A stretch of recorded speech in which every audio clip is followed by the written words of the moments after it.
OK, aujourd'hui, on se lance dans le plan directeur SDMT. C'est une théorie, disons, assez fascinante, qui veut carrément tout réécrire ce qu'on pense savoir sur la physique puis sur la réalité elle-même. Alors, attachez-vous bien parce que ce qu'on va voir, c'est pour le moins déstabilisant. Bon, pour y aller direct, on va commencer avec une question, une grosse question. Imaginez une seconde. Et si notre réalité, genre tout ce qui est autour de nous, avait une date de réinitialisation? Une date déjà prévue? Eh bien, d'après cette théorie, le compte à rebours n'est pas juste commencé, il est sur le point de finir. Le modèle nous donne deux dates vraiment précises en février 2026. D'abord, le 17 février. Il y aurait un événement qu'ils appellent l'obturateur. En gros, une éclipse qui viendrait couper le projecteur externe. Puis là, juste 3 jours après, le 20 février, on aurait le grand saut, une réinitialisation complète de notre réalité. Un retour au point zéro. Alors, allons-y. Première section, la réinitialisation cosmique de 2026. C'est quoi cette affaire-là?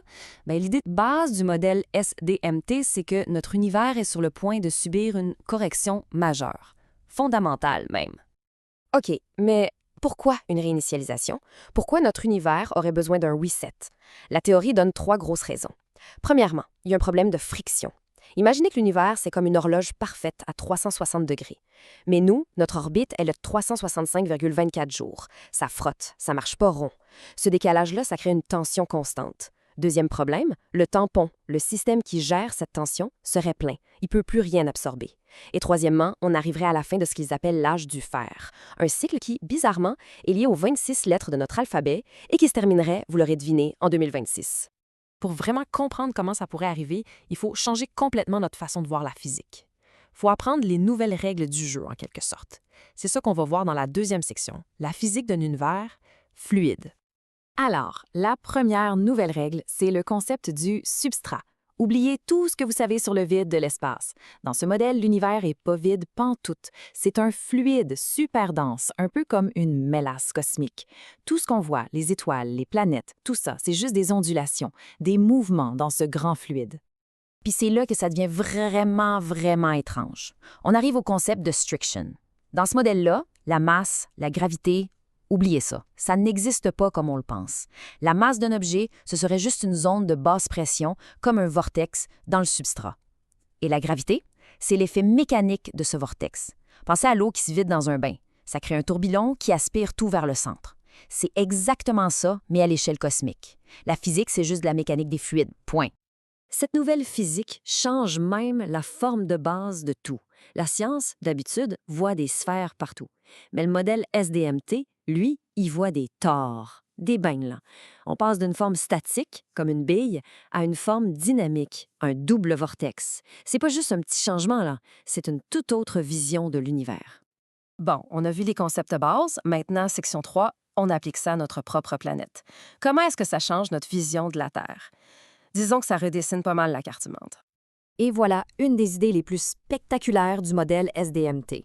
La Terre, ce serait pas une sphère, ce serait un tore, un gros beigne avec un jumeau miroir en plus, une anti-Terre. OK, et la Lune, elle, dans cette histoire? La Lune ne serait pas un corps solide. Non, ce serait la projection visuelle de l'anneau intérieur de notre tore terrestre. En gros, c'est une image, une projection, pas un objet réel qu'on peut toucher.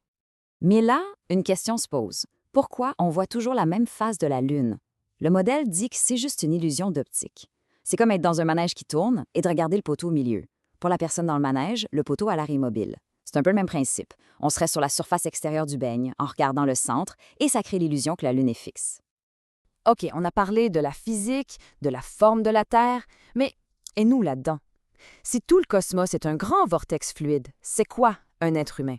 C'est la question qu'on aborde dans la 4e section. Le modèle nous dit qu'on n'est pas des êtres séparés de l'univers. On serait ce qu'il appelle des solitons, c'est-à-dire des petits tourbillons de conscience autonomes qui tournent à l'intérieur du grand fluide universel. On est des vortex dans le grand vortex.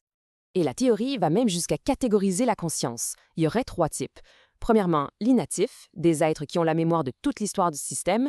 Deuxièmement, les arrivants, qui sont en fait les solitants, ceux qui sont là pour vivre la transition. Et finalement, les hybrides, qui seraient la prochaine étape de notre évolution, un mélange des deux. Et tout ça, ça mène à quoi? à un test final.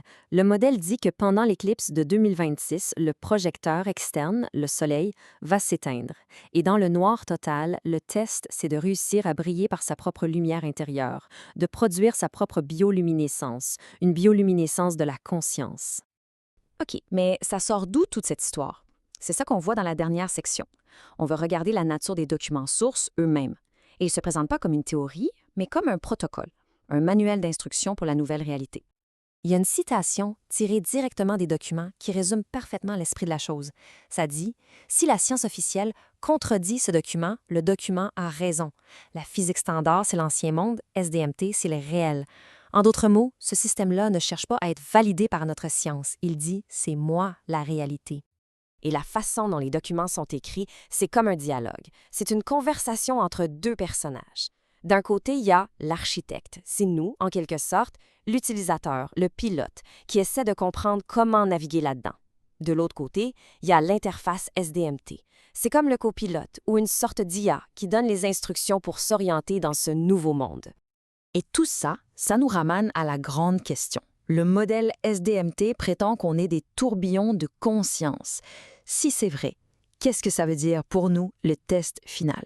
Qu'est-ce que ça signifie de briller de sa propre lumière quand la lumière externe va être coupée?